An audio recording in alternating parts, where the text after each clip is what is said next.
Saludos a todos en esta maravillosa mañana en la cual toda la iglesia está reunida a nivel mundial en cada lugar de fiesta de los tabernáculos.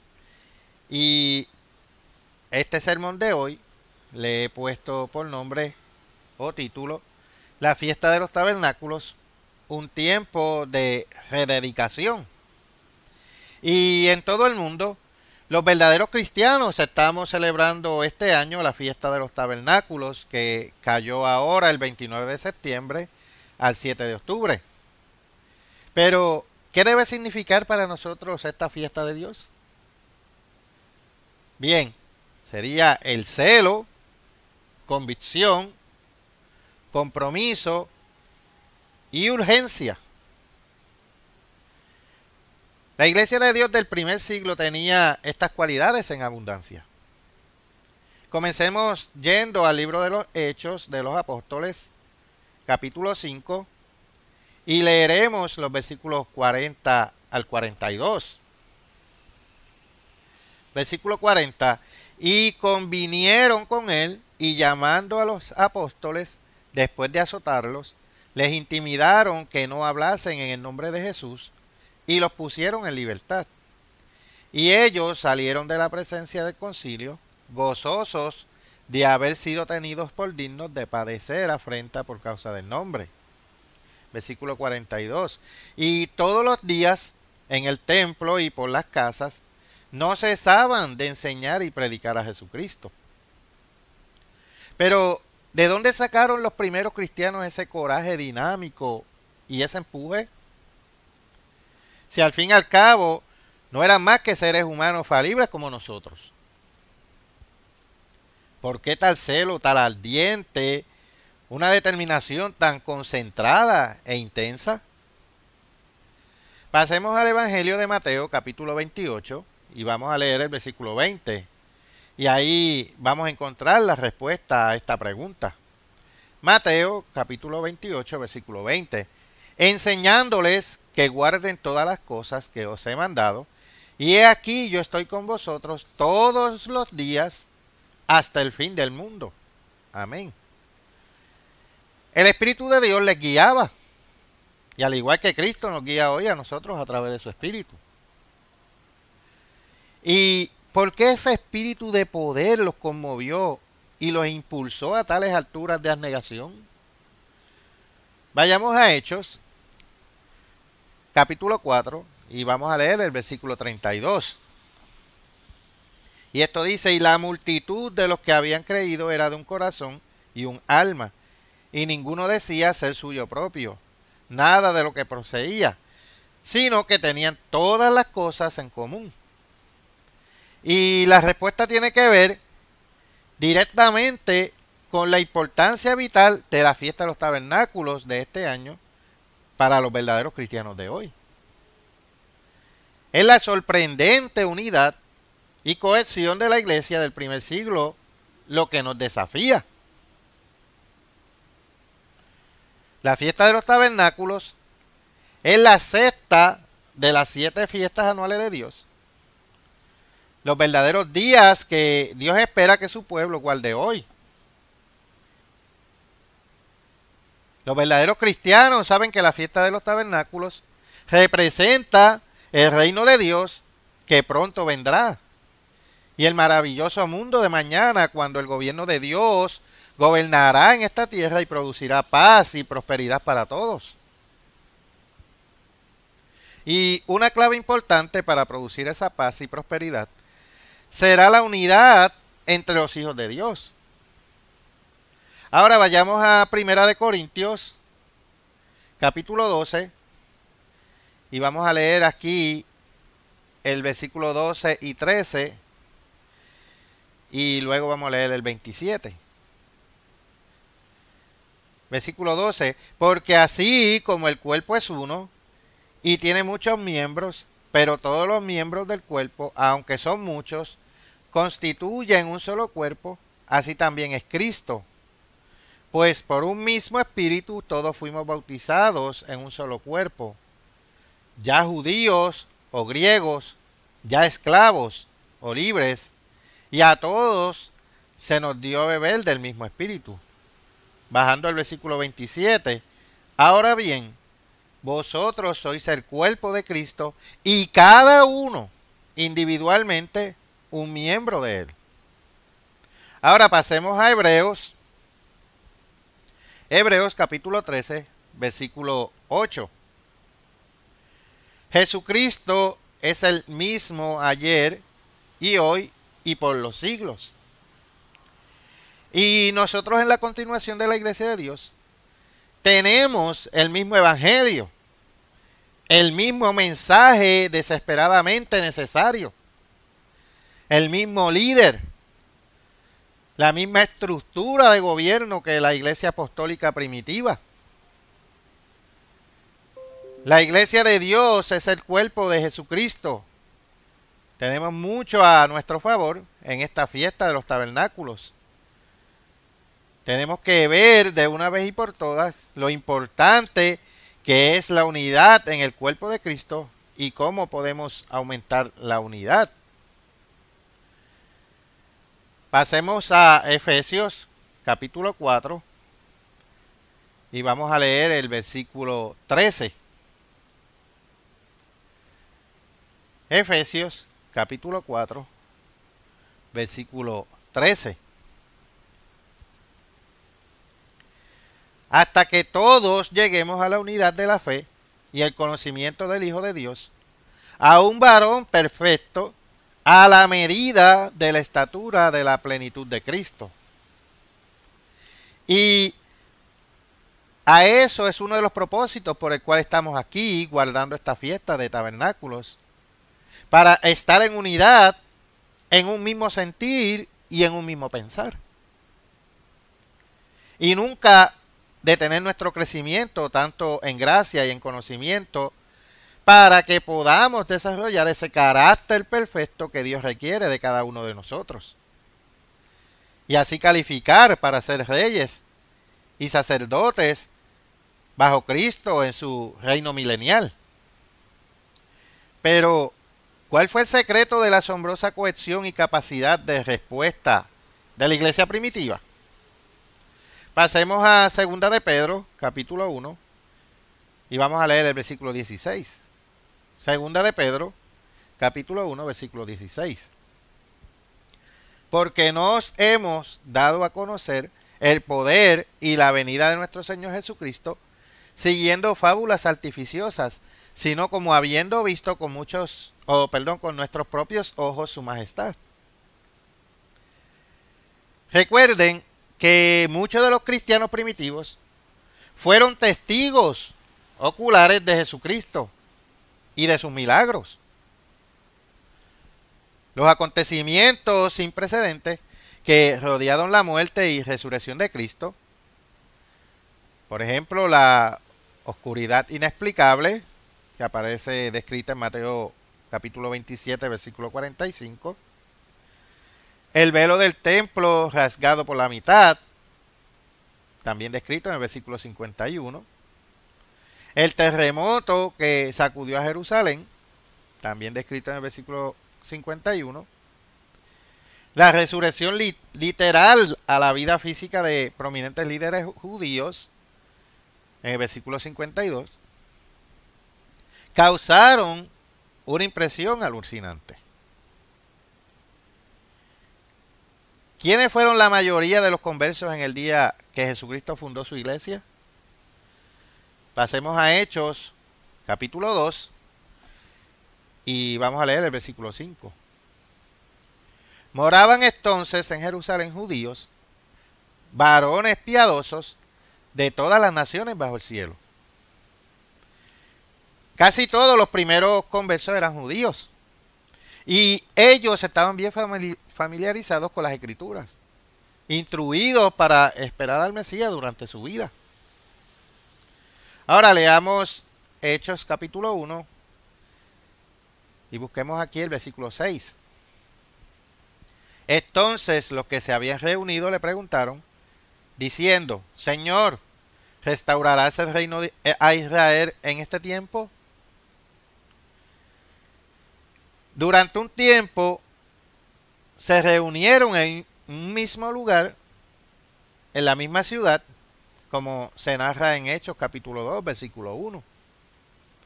Ellos todos estaban unánimes, todos estaban juntos. Y la hospitalidad y la atención a los nuevos conversos eran necesidades vitales, ya que la gente se alojaban lejos de la casa para aprender todo lo que pudieran de la enseñanza personal de los apóstoles, como se declara en el versículo 42. Y una cosa más, apreciaban profundamente los días santos y las fiestas de Dios, como se declara en Hechos capítulo 2, versículo 1 y Hechos capítulo 12, versículo 3. Y ellos no pasaban por alto la razón más simple y básica de las fiestas anuales, que era reunir al pueblo de Dios para soldarlos en una unidad más profunda y penetrante, como está el ejemplo en Hechos capítulo 18, versículo 21. Y Pablo adiestró a sus conversos para que, como dice en Filipenses capítulo 1, versículo 27 y 28, que estáis firmes en un mismo espíritu, combatiendo unánimes por la fe del Evangelio, y en nada intimidados en modo alguno para los que se oponen. Había una fuerza de unidad. Bien, pasemos a Juan, capítulo 14, y leamos el versículo 12.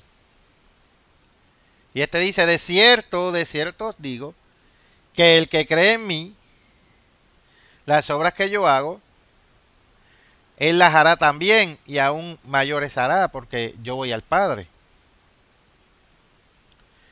Y nosotros tenemos que llevar a cabo una tarea aún mayor que la iglesia primitiva.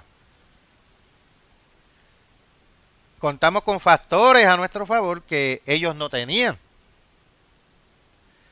La revolución de las comunicaciones hace posible que la mayoría del pueblo de Dios pueda ver los sermones, pueda ver artículos y libros a través del internet y otros medios modernos. Y gracias a nuestros maravillosos medios de publicación, el pueblo de Dios puede tener una perspectiva verdaderamente global acerca de la fiesta de los tabernáculos. Las publicaciones de la iglesia nos instruyen con mucha anticipación sobre el alcance mundial de la fiesta. Desde África, Australia, Nueva Zelanda, Estados Unidos, aquí en Puerto Rico, entre otros más, el pueblo de Dios estará reflexionando sobre el mismo material. El material diseñado para anunciar, educar e instruirnos sobre el punto espiritual más alto del año, la fiesta de los tabernáculos. Y no cabe duda de que existe el potencial para un aumento dinámico en la unidad y el espíritu del cuerpo en la fiesta de los tabernáculos de 2023.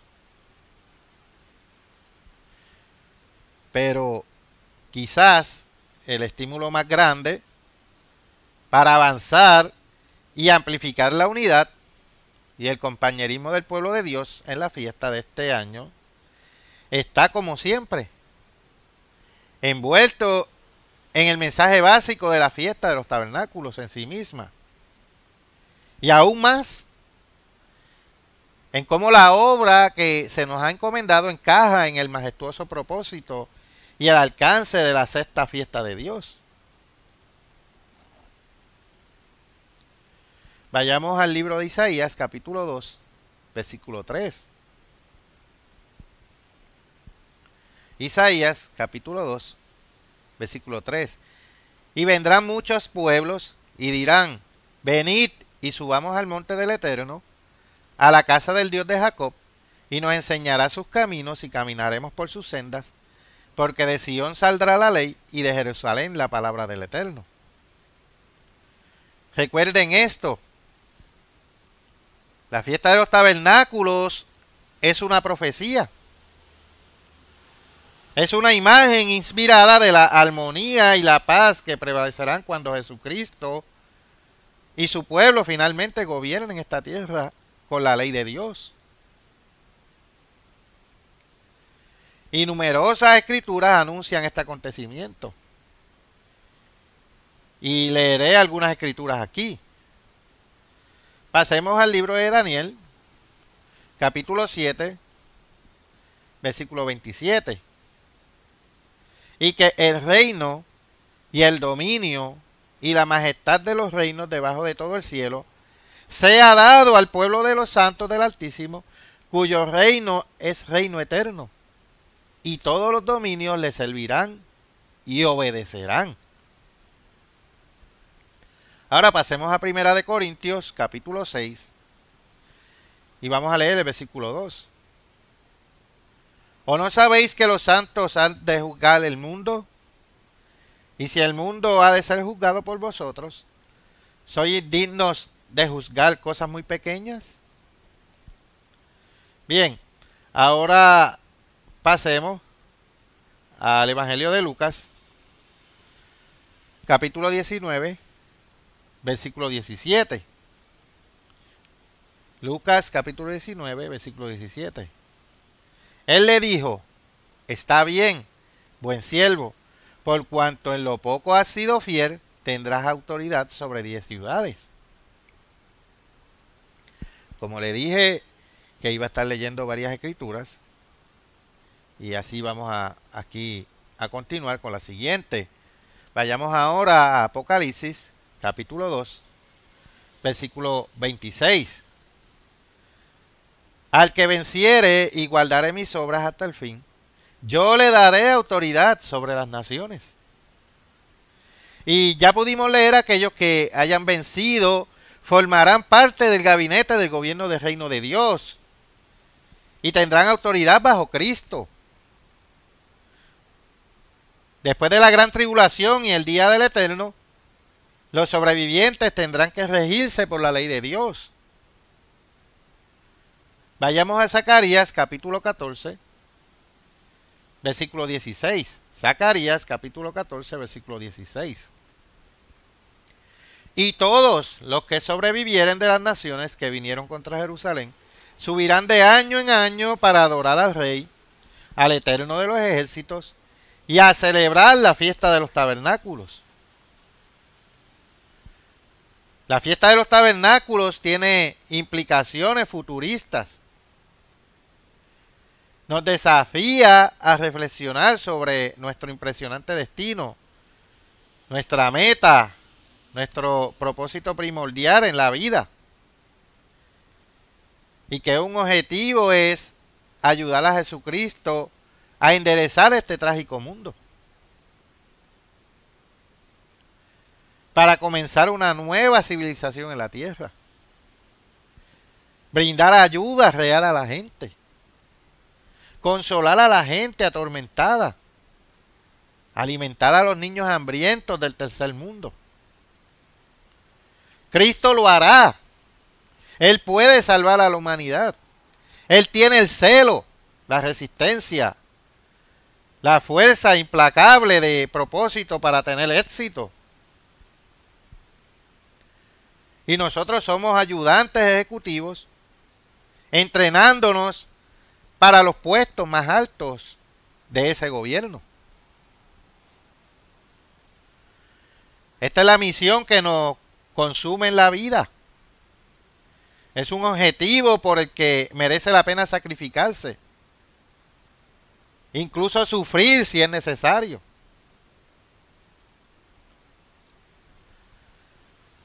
La fiesta de los tabernáculos nos da un tiempo, una pausa divinamente ordenada, un respiro para contemplar estas colosales verdades. Y el punto es el grado en que vemos cómo la tarea asignada a la iglesia hoy encaja con ese objetivo general. Es la medida exacta de nuestro celo y motivación hacia la obra de Dios. Vamos a explicar eso claramente. Se necesita celo por la obra de Dios. Ahora bien, ¿dará Dios una voz de alerta al mundo sobre las cosas que va Él a hacer? Pasemos a Amós, capítulo 3, y leamos el versículo 7. Porque no hará nada el Eterno el Señor, sin que revele su secreto a sus siervos los profetas. Un Dios misericordioso no permitirá que las devastadoras plagas de su ira caigan sobre un mundo desprevenido. Dios requiere que el mundo sea advertido primero. Vayamos a Mateo capítulo 24 y leamos el versículo 14. Mateo 24, 14.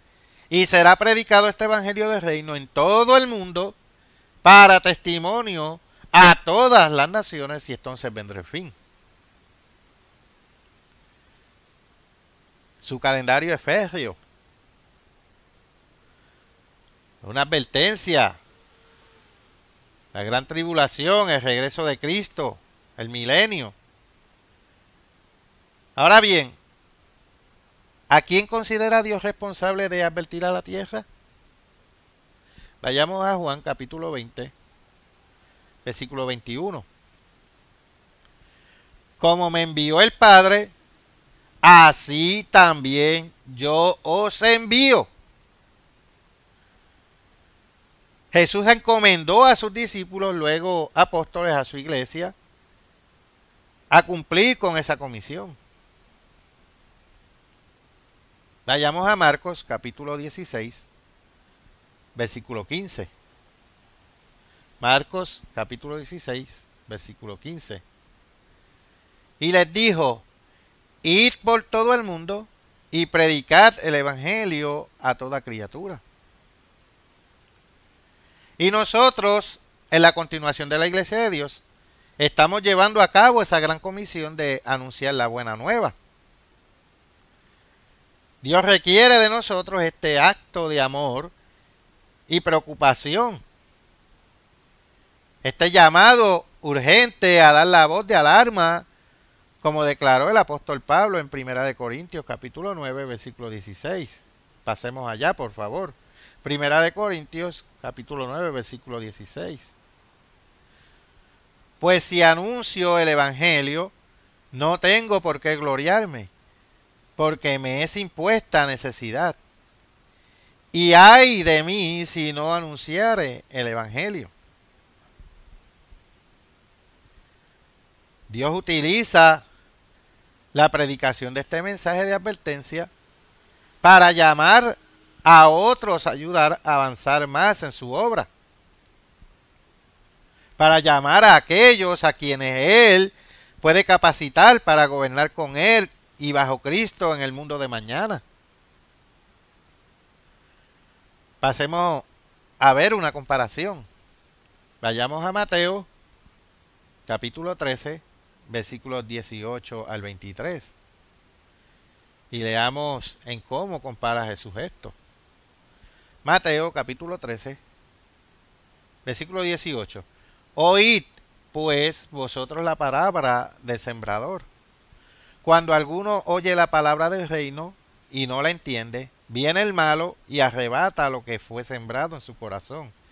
Este es el que fue sembrado junto al camino. Y el que fue sembrado en pedregales, este es el que oye la palabra y al momento la recibe con gozo. Pero no tiene raíz en sí, sino que es de corta duración. Pues al venir la aflicción o la persecución por causa de la palabra, luego tropieza. Versículo 22. El que fue sembrado entre espinos, este es el que oye la palabra, pero el afán de este siglo y el engaño de las riquezas ahogan la palabra y se hace infructuosa. Mas el que fue sembrado en buena tierra, este es el que oye y entiende la palabra y da fruto, y produce a 100, a 70 y a 30 por uno. Son muchos los beneficios que se derivan de la predicación de la buena nueva, del regreso de Cristo, para establecer su reino.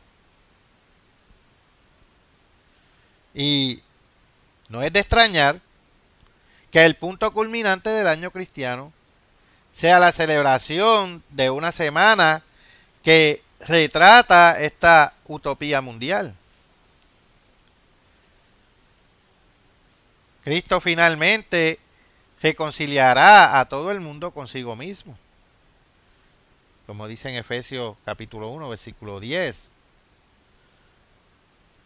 Un gobierno, un gobernante, un reino enseñando y practicando el camino de vida que conduce a la paz, la unidad, la armonía y la concordia, como está establecido en Isaías capítulo 25, versículos 6 y 7. Esta es la manera en que Dios cumple su plan. La fiesta de los tabernáculos representa la implementación exitosa de ese plan. Representa el acontecimiento central de las Escrituras, como dice en Hechos capítulo 3, versículos 19 al 21. Y cada año, en la fiesta, Dios le da al mundo una demostración de su habilidad para unificar el mundo. La Iglesia de Dios es pionera en la única solución verdadera, la sumisión gozosa y voluntaria a las leyes de Dios. Tenemos que deleitarnos en la ley de Dios tal como Pablo lo hizo. Vayamos a Romanos capítulo 7 y leamos el versículo 22. Porque según el hombre interior, me deleito en la ley de Dios. ¿Qué debemos ser nosotros, la iglesia de Dios, en este mundo de oscuridad y de maldad? Vayamos a Mateo capítulo 5, versículo 14. Mateo capítulo 5, versículo 14. Vosotros sois la luz del mundo. Una ciudad asentada sobre un monte no se puede esconder. La iglesia es, en efecto, la luz del mundo. Si no lo fuera así, entonces no habría ningún propósito perpetuar la vida humana en este planeta. Pasemos a Malaquías capítulo 4, versículo 6. Malaquías capítulo 4, versículo 6. Él hará volver el corazón de los padres hacia los hijos y el corazón de los hijos hacia los padres. No sea que yo venga y hiera la tierra con maldición. Y eso significa con extinción. Veamos aquí otra escritura. Pasemos a Mateo capítulo 24 y vamos a leer el versículo 22. Y Jesús le dijo a ellos: y si aquellos días no fuesen acortados, nadie sería salvo, mas por causa de los escogidos, aquellos días serán acortados. Dios no permitiría que el hombre se destruyera a sí mismo. Y como nos decía el difunto Herbert W. Armstrong, y ahora el doctor Thiel, la iglesia de Dios es el reino en embrión. Vayamos a Hechos, capítulo 20, versículo 35. Hechos, capítulo 20, versículo 35. En todo os he enseñado que trabajando así se debe ayudar a los necesitados y recordar las palabras del Señor Jesús, que dijo: Más bienaventurado es dar que recibir. Y eso significa que debemos ser vistos practicando el estilo de vida que funciona. El camino de la cooperación, la cortesía y la consideración. Este mundo regido por el Dios de este mundo, que le ha inculcado al mundo el camino de recibir, pero no el de dar. Para que el mundo cambie, debemos empezar por nosotros, como Jesús enseñó a través de una parábola. Vayamos a Mateo capítulo 13 y vamos a leer los versículos 31 y 32. Otra parábola les refirió, diciendo: el reino de los cielos es semejante al grano de mostaza, que un hombre tomó y sembró en su campo, el cual a la verdad es la más pequeña de todas las semillas, pero cuando ha crecido es la mayor de las hortalizas, y se hace árbol, de tal manera que vienen las aves del cielo y hacen nidos en sus ramas. Así que rededíquense, que es llamado a rededicarse. ¿Cómo podemos volver a dedicarnos a ese llamado en la fiesta de los tabernáculos de este año? En primer lugar, captar de nuevo el alcance global y el alcance de la obra de Dios. Lean sobre la fiesta en áreas internacionales. Oren por el éxito de los hermanos dispersos en los rincones más remotos del mundo. Sigan las instrucciones y los anuncios en la fiesta, como se aconseja en Eclesiastés capítulo 5 versículo 1 y como dice Filipenses capítulo 2 versículo 14, que dice: haced todo sin murmuraciones y contiendas. No seas la excepción a las normas. La pronta obediencia en los asuntos pequeños muestra un carácter piadoso, como también está escrito en Lucas capítulo 16 versículo 10. Mediten sobre los grandes logros de la obra de Dios este año. Preparen su ofrenda desde esa perspectiva, como está esa instrucción en Deuteronomio 16:16. Hagan que sus hijos preparen también una ofrenda, como también está escrito en Proverbios capítulo 20, versículo 11. Participen en las actividades organizadas en la fiesta.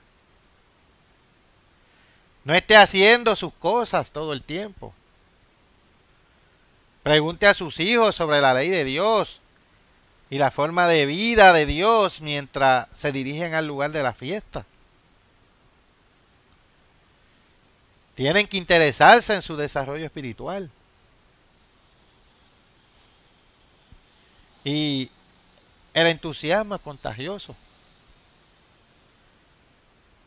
Sean portadores. Conozcan gente nueva. Ayuden a los menos afortunados. No se resientan ante las multitudes. Sean unos embajadores de la paz.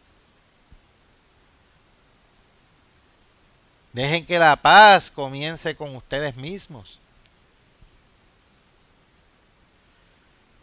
La fiesta de los tabernáculos es una oportunidad anual para intensificar la unidad, la moral y la fortaleza del pueblo de Dios. ¿Hay algo más importante que eso? Disfruten de la fiesta de los tabernáculos siempre sabiendo que esto representa en el plan divino de Dios hacia la humanidad. Hasta aquí este sermón. Les habló Carlos de Aponte de la continuación de la Iglesia de Dios.